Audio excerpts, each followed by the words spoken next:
The night I took my drunk work rival home, I didn't say a word for almost 20 minutes.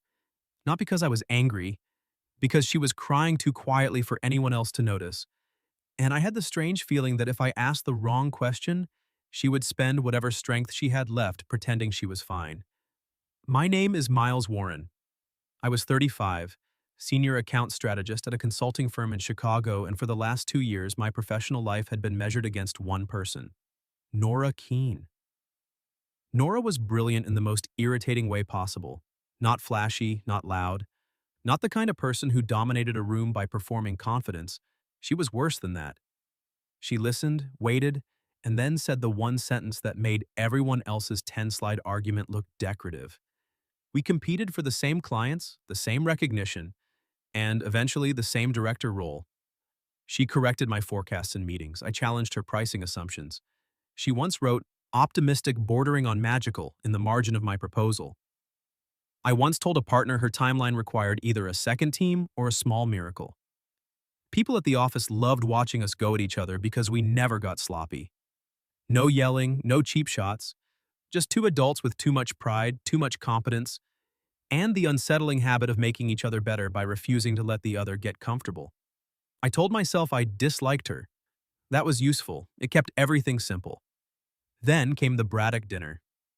Braddock was our biggest prospective client of the year, and after 6 brutal weeks of preparation, we won the account. The partners booked the private room of a steakhouse downtown, which meant expensive wine, forced celebration, and senior leadership pretending they had not spent the entire pitch season aging in real time. Nora sat across the table from me in a dark green dress and a black blazer, hair pinned up, one silver earring catching the light when she turned her head. She looked composed, as usual. Too composed, maybe. I noticed because I always noticed. That was part of the problem. At first, everything was normal. People toasted, laughed too loudly, told stories about the pitch like it had been a war instead of a series of conference calls with better catering. Nora corrected one partner's memory of a key moment, politely enough to be deniable, and I had to look into my glass to hide a smile. Then her phone lit up. She checked it under the table. I saw her face change. Not much. Most people would have missed it. But I'd spent 2 years reading Nora across boardroom tables. I knew the difference between her focus, her irritation, and the precise blankness she used when something hurt and she refused to let it show. She stood 5 minutes later. "I'll be right back," she said. Nobody paid attention, except me. She came back 10 minutes after that and ordered another drink. Then another. That was unlike her. Nora drank socially but carefully. 1 glass of wine at events. Maybe 2 if she trusted the room, which she rarely did. By the time dessert arrived, her eyes had gone too bright and her smile had turned into something sharp enough to cut herself with. Our coworker Dean leaned toward me and whispered, "Keen's finally human tonight." I looked at him. "Don't be an idiot." He laughed like I was joking. I wasn't. The dinner broke apart around 11. Some people ordered rides. Some moved toward the bar. Nora stood too fast, swayed once, and caught the back of her chair. Dean saw it. So did 2 junior associates, who looked amused in the cruel, cowardly way people get when someone usually untouchable becomes vulnerable. One of them lifted his phone. That was enough. I crossed the room, stepped between Nora and the camera, and said, "She's done for the night." Nora looked at me, eyes unfocused, but still somehow annoyed. "I can speak for myself." "I know." "Then don't." "I'm not speaking for you. I'm leaving with you." That got through. Barely. Her mouth opened, probably to argue, but then the fight went out of her face so fast it scared me. Outside, the air was cold and sharp. The restaurant lights turned the wet pavement gold. Nora stood under the awning with her arms wrapped around herself while I ordered a ride. "I'm not drunk," she said. "You are, Sal. You're enjoying this." "No." That made her look at me, really look. For once, there was no rivalry in it, just suspicion, exhaustion, and something close to shame. The ride arrived. I helped her into the back seat, careful not to touch more than necessary. She gave the driver her address with perfect diction. then immediately rested her forehead against the window like the effort had cost her. For the first few minutes, we said nothing. Chicago moved by in streaks of rain and brake lights. Then she whispered, "Don't tell them." I looked over. "Tell them what?" She closed her eyes. "That I lost." That sentence landed strangely. "You didn't lose anything tonight," I said. "We won Braddock." She laughed once. It was the saddest sound I'd ever heard from her. "Not Braddock." I waited. She didn't explain. At her building, I walked her to the lobby, signed in with the doorman because she fumbled her keys twice, and made sure she got to her apartment door. She unlocked it herself, which mattered. I stayed in the hallway. "Water," I said. "Phone charger, lock the door behind me." She leaned one shoulder against the frame and looked at me like she wanted to hate me for being decent. "Why are you being quiet?" she asked. "Because you'll remember enough tomorrow." Her face shifted. Then, very softly, she said, "I hope I don't." I should have asked. I didn't. She was drunk, hurt, not ready. And whatever had happened on that phone call was not something I had the right to pull out of her just because she could not defend the door properly tonight. So I said, "Good night, Nora." She stared at me for 1 second longer. Then she whispered, "Good night, Miles." That was the first time she had ever said my first name without making it sound like a correction. I waited until I heard the lock turn. Then I went home. The next morning, I got to the office early with coffee, a headache I had not earned, and the unsettling memory of Nora's voice saying, "I lost." At 9:12, someone knocked on my office door. I looked up. Nora stood there in yesterday's blazer, hair pulled back too tightly, face pale, eyes red like she had not slept at all. For the first time since I had known her, she did not look like my rival. She looked like a woman who had run out of places to be unbreakable. "Miles," she said, voice trembling, "did I say anything to you last night?" I stood. She held my gaze for half a second. Then her composure broke, and Nora Keene started crying in my doorway. I closed my office door before anyone could see her. Not fast enough to look dramatic. Fast enough to be decent. Nora stood just inside, one hand pressed against her mouth, trying to force herself back into shape. It was painful to watch because I knew that look. Not from her. From myself. From every person who has ever realized the thing they spent years controlling had finally slipped out where someone else could see. I kept my voice low. "Sit down." "I'm fine." "Nora." Her face crumpled again. So she sat. Not in the chair across from my desk. That would have made it feel like a meeting.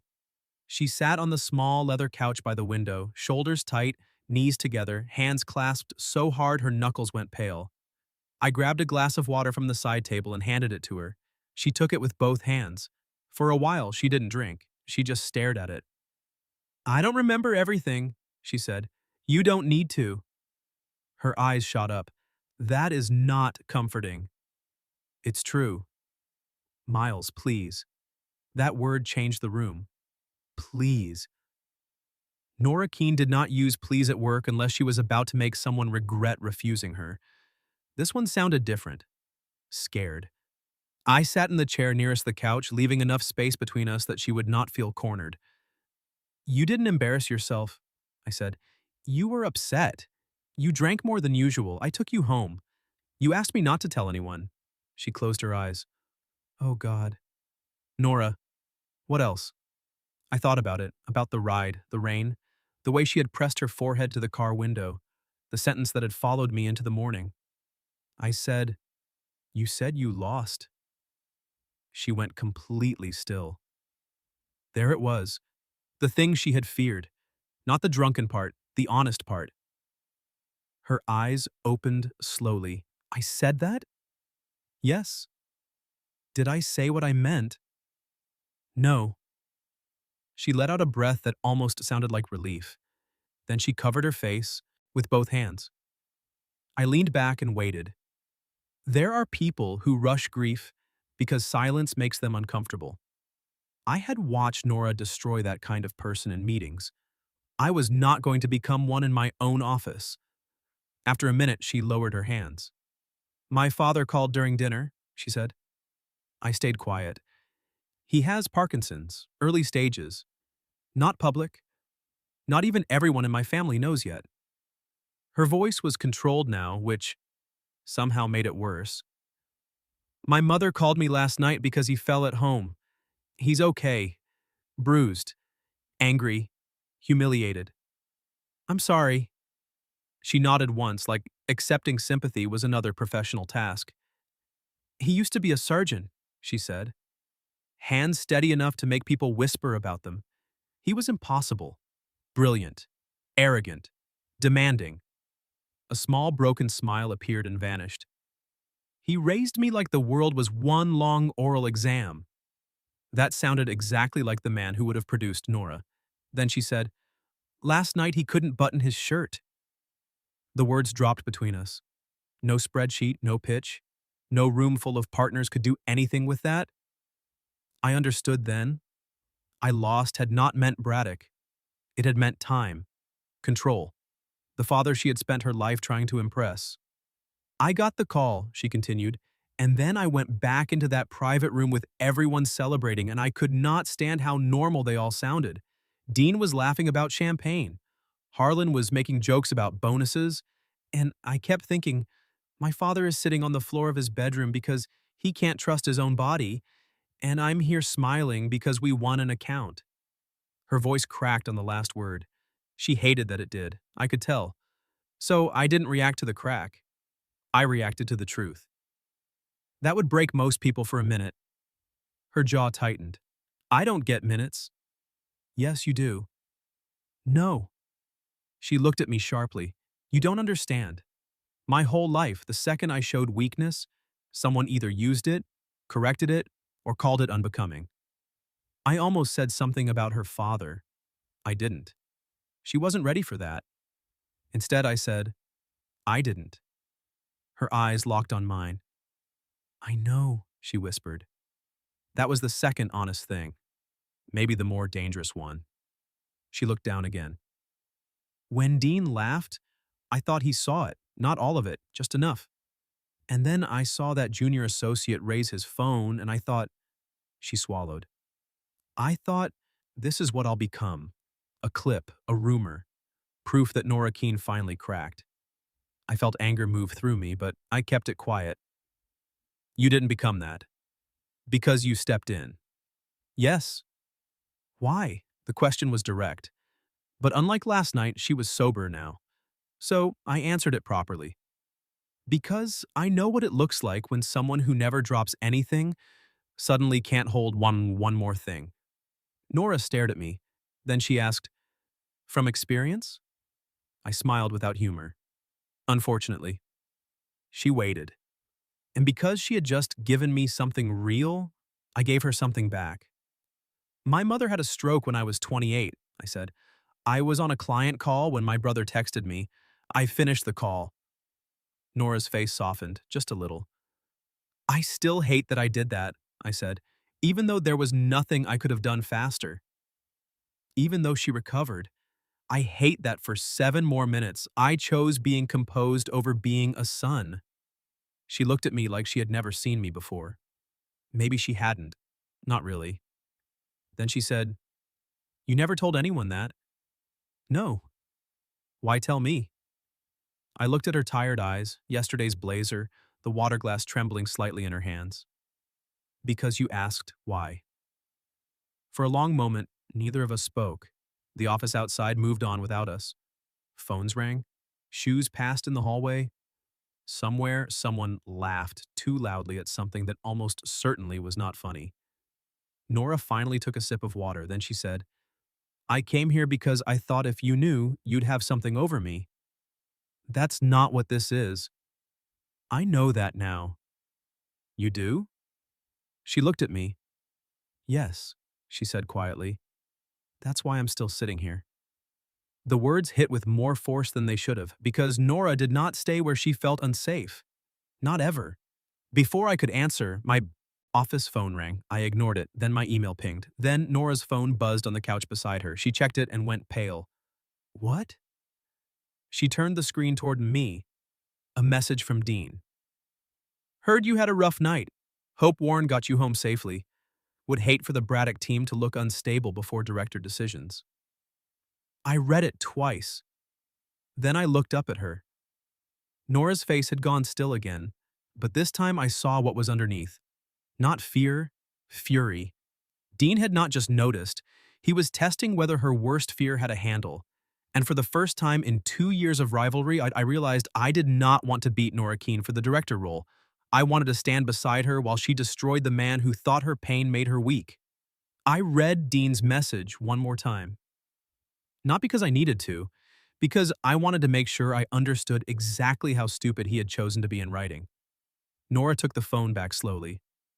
"He's bluffing," she said. Maybe, but her voice had gone too flat, which meant she was trying to talk herself into calm before it arrived naturally. "He might be," I said. "Or he might have something from last night." Her eyes lifted to mine. "The associate with the phone." "Maybe." For a second, the office felt smaller than it was. Glass wall, closed door, Chicago skyline behind her. Two people who had spent years competing over strategy suddenly facing something uglier than competition. Nora stood. Too fast. "I need to get ahead of this." "Agreed." She reached for the door. I stepped in front of it, not blocking her aggressively, just enough to stop momentum from making the decision for her. She looked at me. "Move." "No, Miles. You're about to walk into the hallway with red eyes, yesterday's blazer, and Dean's message on your phone. He wants you reactive." Her jaw tightened. "I'm not reactive. Right now, you're human." That landed harder than I intended. Her face changed. I softened my voice. "Give yourself 5 minutes before you turn this into a war room." She looked like she wanted to argue. Then she sat back down. That was how I knew she trusted me more than either of us knew what to do with. I opened my laptop. "Forward me the text." "No, Nora. If I forward it, you're involved." "I already am." "No," her voice sharpened. "You took me home. You didn't do anything wrong. I am not letting Dean turn you into collateral damage because he thinks embarrassing me helps him professionally." I looked at her. There she was, crying 10 minutes ago and still trying to protect me from a mess I had already stepped into voluntarily. "That's noble," I said. "Also inefficient. Don't manage me." "I'm not. I'm joining the meeting." She stared at me. Then, despite everything, she almost smiled. "You are impossible." I've been described as persistent. By whom? People who lost arguments. That pulled one short breath of laughter out of her. Good, we needed one. Then she forwarded the text. I saved it, took screenshots, and emailed them to my personal archive because consulting teaches you one thing very early. If someone is foolish enough to threaten you in writing, preserve the gift. Next, I texted Lena Ortiz from HR. Not dramatic, not accusatory. Can you meet privately with Nora Keene and me in 15 minutes? Potential workplace conduct issue from last night's Braddock dinner. Written message involved. Lena replied almost immediately. Conference room 11B. No hallway discussion. Good. Nora read the reply over my shoulder and exhaled. Now it's official. Now it's contained. That's what people say before things leak. Then we contain faster. Before she could answer, her phone buzzed again. Dean, relax. I'm just saying perception matters, especially for leadership. Then another. Would be easier for everyone if you step back from director consideration until things settle. Nora went very still. I felt my own anger go cold. Not loud anger, the useful kind. He just said it, I said. He implied it. No, he put a motive on paper. She stared at the screen. Then her expression shifted. Something in her locked back into place, but not the old mask. This was cleaner, sharper. Nora stood again, and this time I didn't stop her. Let's go to HR, she said. Conference room 11B had no windows, and the charm of an interrogation room with better chairs. Lena Ortiz sat at the table with a legal pad, reading glasses low on her nose, expression already tired in the way HR people look when they can smell preventable stupidity. Nora laid out the facts. Not emotionally, not defensively, just facts. Dinner, personal call, alcohol, me taking her home, junior associate filming or attempting to film, Dean's messages, the implied threat tied to the director role. Lena listened without interrupting. Then she looked at me. Did Ms. Keene ask you to take her home? No, I said. I offered after seeing she was not okay and after someone appeared to be recording her. Did you enter her apartment? No. I walked her to her door, waited until she locked it, and left. Nora's eyes flicked to me. I hadn't told her that last part. Lena wrote something down. Did anyone else witness the attempted recording? 2 associates, I said. Possibly Dean. He was nearby. Lena nodded. Do not discuss this outside this room. Do not confront Dean. Do not contact contact the associates. I'll handle interviews. Nora's mouth tightened. And the director process? I'll notify the managing partners that a conduct review is open and that any discussion of your candidacy related to last night is frozen until we determine whether there was coercion or retaliation. Lena looked at both of us. This is exactly why we have policy. Nora let out a breath. Not relief. Something close. Miniature justice. It would have to do for now. When we left HR, she stopped in the empty corridor near the elevators. Her composure held until the doors closed behind Lena. Then she leaned back against the wall and pressed her fingers to her eyes. I hate this, she whispered. I know. No, you don't. I hate that I needed help. I hate that Dean saw enough to try. I hate that my father is sick and somehow I'm standing here proving to HR that I'm still fit to lead. I stepped closer, but not too close. You are fit to lead. She dropped her hand and looked at me. You don't have to say that. I know.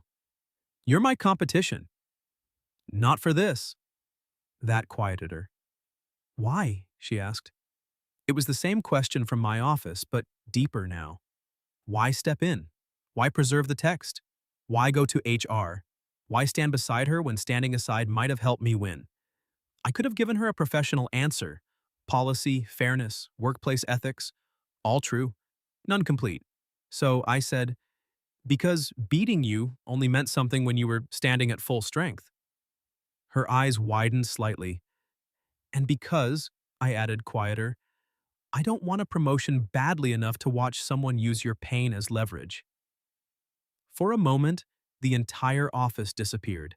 No dean, no HR, no director role, just Nora looking at me like I had said something she was afraid to believe. Then the elevator dinged. We both stepped back, too quickly. A junior associate walked out, saw us, and looked immediately terrified of interrupting whatever he had interrupted. Nora's professional face returned, but as we started down the hall, her hand brushed mine once. Not an accident. Not exactly. A thank you she couldn't say there. At 4:30, Lena called us back. Dean had denied everything badly. One associate confirmed he had encouraged them to record Nora at dinner. The other admitted there was a short clip, but deleted it after I stepped in. Lena had retrieved enough from messages to verify the attempt. Dean was being removed from the Braddock account pending review. More importantly, he was out of the director consideration pool. Nora sat very still while Lena explained it. When we stepped out, she didn't smile. She just looked exhausted. Then she said, I should go see my father. You should. She nodded, started to leave, then turned back. Miles. Yeah? Her voice was quiet now, unsteady in a way she would have hated yesterday. Would you come with me? I stared at her. To the hospital? To my parents' house. She swallowed once. He's home. My mother says he's embarrassed and angry and refusing help, and I don't think I can walk into that room alone today without becoming 12 years old. There were 100 reasons to say no. Work, boundaries, rivalry. The fact that the day had already crossed more lines than either of us knew how to name, but Nora Keene was standing in front of me asking not to be alone. So I picked up my coat and said, let's go. Nora's parents lived in Evanston, in a brick house with white trim, old maple trees, and the kind of front porch that looked like it had been built for calm people. Nora did not look calm when we pulled up. She sat in the passenger seat with her coat folded over her lap, staring at the house like it was a courtroom where the verdict had been decided years ago. "You don't have to come in," she said. "I know. I mean it. This is not part of whatever today was." "What was today?" She looked at me. That was the wrong question, because neither of us had a clean answer. Today had been too many things: a workplace threat, a personal confession, H.R. Dean's downfall, her father's illness, me becoming something that no longer fit neatly under rival, coworker, or accidental ride home. So she looked back at the house and said, "Complicated. Then I'll wait for your cue." Her mouth tightened slightly. "You sound like you've done this before." "Walked into a parent's house during a medical crisis?" "No," her voice lowered. "Known when not to take over." That landed quietly. "I'm learning," I said. Her mother opened the door before we reached the steps. She was elegant in a tired way, with Nora's eyes and a cardigan buttoned unevenly, like the day had started before she was ready for it. "Nora," she said, and then she saw me. Nora stopped beside me. "Mom, this is Miles Warren. We work together." The pause after that was brief. Then her mother looked at Nora's face and understood enough not to ask the obvious questions. "Come in," she said. The house smelled like lemon cleaner, coffee, and something baking too long in the oven. There were family photos along the hallway: Nora at 16 with a debate trophy, Nora at 22 in a graduation gown, Nora standing beside a tall man in surgical scrubs who looked at the camera with the same sharp intensity she carried into conference rooms. Her father.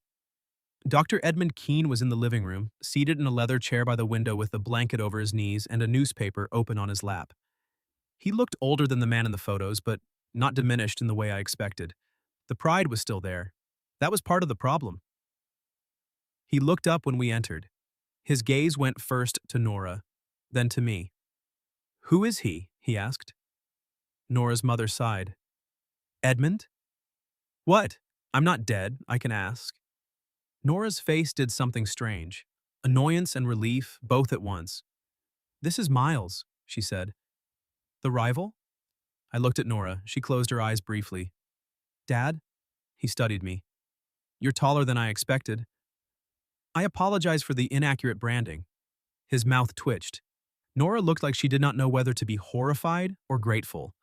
For the first 20 minutes, everything was practical. Medication, follow-up appointment, whether the physical therapist had called, whether her father had eaten. He answered every question like a man being cross-examined by someone he had trained too well. "I do not need a nurse," he said. Nora stood near the mantel. "No one said nurse." "You implied nurse." "I implied help. I buttoned my own shirt for 71 years before today." "And today you couldn't," she said. The room went silent. Her mother looked down. Her father's face hardened. Nora immediately looked like she regretted it, but the sentence was already there. I stayed still. This was not my room. Her father folded the newspaper carefully with hands that did not quite obey him. That small struggle hurt to watch more than any argument could have. When he spoke, his voice was quieter. "You think I don't know that?" Nora's face changed. All the professional steel went out of it. "Dad," she whispered. "No." He looked at his hands. "I know exactly what happened. I know your mother helped me change my shirt. I know I dropped a glass yesterday and pretended I knocked it with my elbow. I know my hand shakes worse when I'm angry, which is inconvenient because I am angry most of the time now." Nora looked like she might break. He looked at her then, and for the first time, I saw the father underneath the pride. "I called you last night because I was scared," he said. "Then I hated myself for scaring you," Nora covered her mouth. Her mother sat beside him and took his hand. He led her. That seemed to matter to all of them. I turned slightly toward the hallway. "I can give you some privacy." "No," Edmund said. I stopped. He looked at me with a surgeon's precision still alive behind tired eyes. "She brought you because she needed you here. Don't make her ask twice." Nora froze. So did I. Her mother's eyes moved between us with the kind of quiet awareness mothers always seem to have before anyone gives them permission. Nora's voice was barely there. Dad? He looked at her. You think I don't know my own daughter? You only bring witnesses when the truth is too heavy to carry alone. That was the sentence that broke her. Not loudly. She sat on the edge of the couch, elbows on her knees, and cried with one hand covering her face like she was still trying to negotiate terms with grief. Her father reached for her. His hand shook. Nora saw it, and instead of pretending not to, she took his hand in both of hers and held it steady. No one in the room said anything for a long time. Later, Nora's mother made coffee none of us really wanted. Edmund asked me 3 questions about my job, all of them too sharp for a man supposedly recovering. Then he asked if Nora was better than me at work. I looked at her. She looked exhausted, red-eyed, and very dangerous. Yes, I said. Nora stared at me. Her father nodded, satisfied. Good. She gets that from me. She gets the impossible standards from you, I said. The better part is hers. The room went still again. Nora looked away first, but not before I saw what it did to her. When we left, dusk had settled over the porch. Nora walked down the steps beside me in silence. At the car, she stopped, one hand on the door handle. Miles. Yeah? I don't know what to do with today. Then don't decide tonight. She gave a small, broken laugh. You keep saying reasonable things. It's becoming irritating. I'll try to damage my credibility soon. She turned toward me fully. The porch light caught the tiredness in her face, but also something softer underneath it. You saw too much, she said. I know. And you didn't use any of it. No. Why? The question again. Only now we both knew it had stopped being professional hours ago. I took one breath. Because I don't want to win against you anymore, Nora. Her eyes held mine. What do you want? I could hear the risk in it. Hers, mine. The whole day seemed to narrow down to that porch, that question, and the woman in front of me who had spent years teaching the world she needed nothing. So I told her the truth. I want to be the person you don't have to perform for. Nora looked at me like the sentence had gone somewhere deeper than either of us expected. Then she stepped closer. Not into my arms, not dramatically, just close enough that the space between us stopped pretending to be neutral. And in a voice I barely recognized, she said, Then don't leave yet. I didn't leave. Not right away. Nora and I stood beside my car while the porch light glowed behind her and her parents' house settled into evening quiet. The kind of quiet that comes after too much honesty and not enough sleep. She looked exhausted. Not weak. Just done performing strength for every room that had ever demanded it. So I said, Okay. That was all. No speech. No move closer. No attempt to turn a brutal day into something beautiful too quickly. Just okay. I stayed beside her until her breathing slowed, until the porch no longer looked like a courtroom, until she finally looked at me and said, I should go back inside. You should. My mother will ask questions. Probably. My father will pretend not to. Definitely. That got a faint smile from her. Then she did something I did not expect. She reached for my hand. Not dramatically, not like a confession, just one brief, steady squeeze, as if she needed proof that the day had not imagined me. Thank you, she said. For what? For being quiet when quiet mattered. Then she went inside. The next few weeks were not simple. Dean's review became official. He was removed from the Braddock account, then placed on leave, then quietly left the firm before the end of the quarter. The junior associates who had tried to record Nora got written warnings and mandatory conduct training. Lena Ortiz handled everything with the calm brutality of someone who had seen too many mediocre men confuse opportunity with leverage. The director role was paused, then reopened. Nora and I both remained candidates. That should have made everything easier to define. It didn't. We were still rivals on paper, still in meetings, still pushing each other on strategy, numbers, timelines, margins. But something fundamental had shifted. The sharpness remained, but the cruelty had left the room. We stopped trying to win by making the other smaller. One late night, 3 weeks after the Braddock dinner, I found Nora in the office kitchen staring at the coffee machine like it had personally failed her. Careful, I said. That machine only respects fear. She glanced over. It should. I've given it plenty. I leaned against the counter. Your father? Bad day. She folded her arms. Not medically catastrophic, just humanly awful. I nodded. She looked at me. You're not going to ask for details? Do you want me to?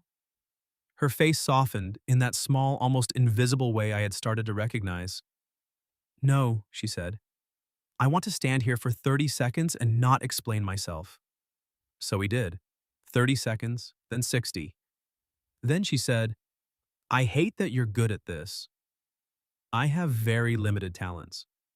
Unfortunately, this one matters. That was how we began.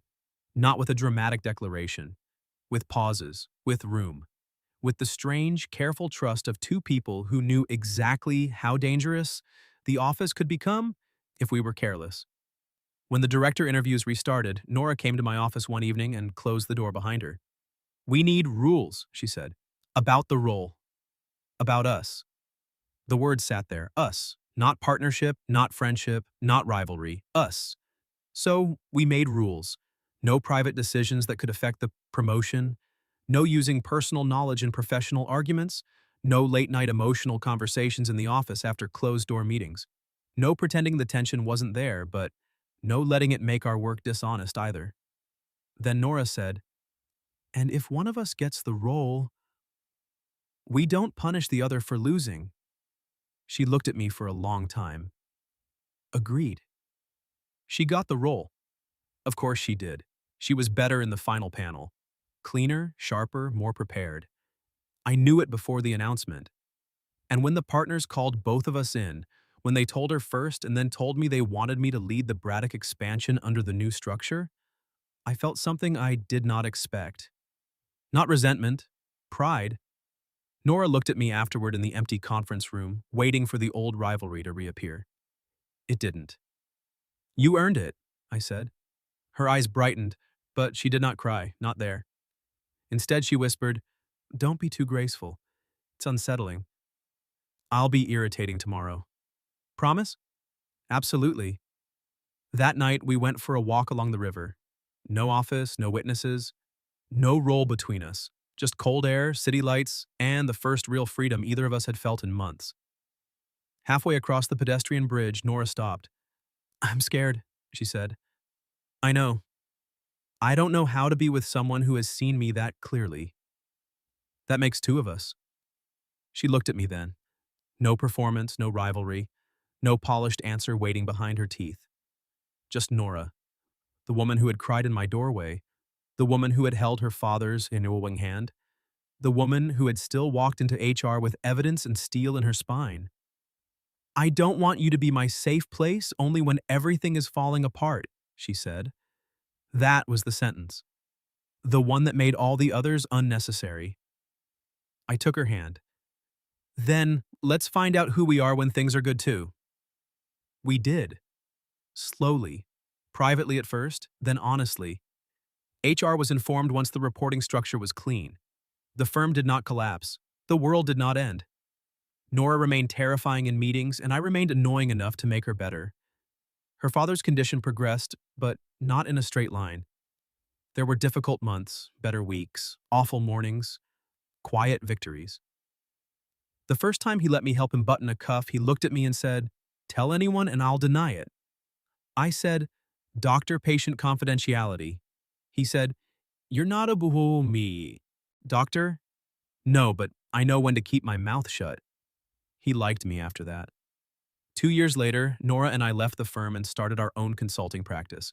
Not because love made us reckless, because we were tired of helping powerful people make cowardly decisions look strategic. Our first office had 3 desks, terrible carpet, and a coffee machine worse than the one we left behind. Nora called it character. I called it a lawsuit waiting to happen. We fought constantly, professionally, productively. Then we went home together and left the arguments on the conference table where they belonged.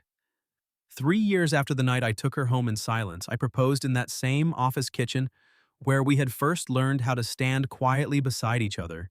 No audience, no dramatic setup. Just Nora, exhausted after a client call, holding a mug of terrible coffee and telling me my revised proposal was less wrong. I said, "Marry me." She stared at me, then she said, "That transition was aggressive. I've been told." Her eyes filled. Then she laughed. And that was when I knew she was going to say yes. She did.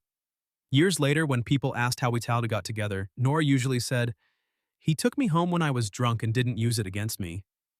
I'd say, "She knocked on my door the next morning and ruined my entire competitive strategy."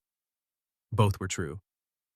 But the deeper truth was this: I fell in love with my work rival not because she was unbreakable.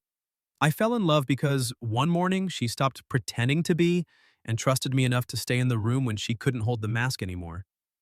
What would you have done if your drunk work rival knocked on your door the next morning in tears, terrified she had said too much? And have you ever realized that the person you were competing with was the one person who actually understood you? Tell me your story in the comments. If you like this one, leave a like, subscribe, and I'll see you in the next video.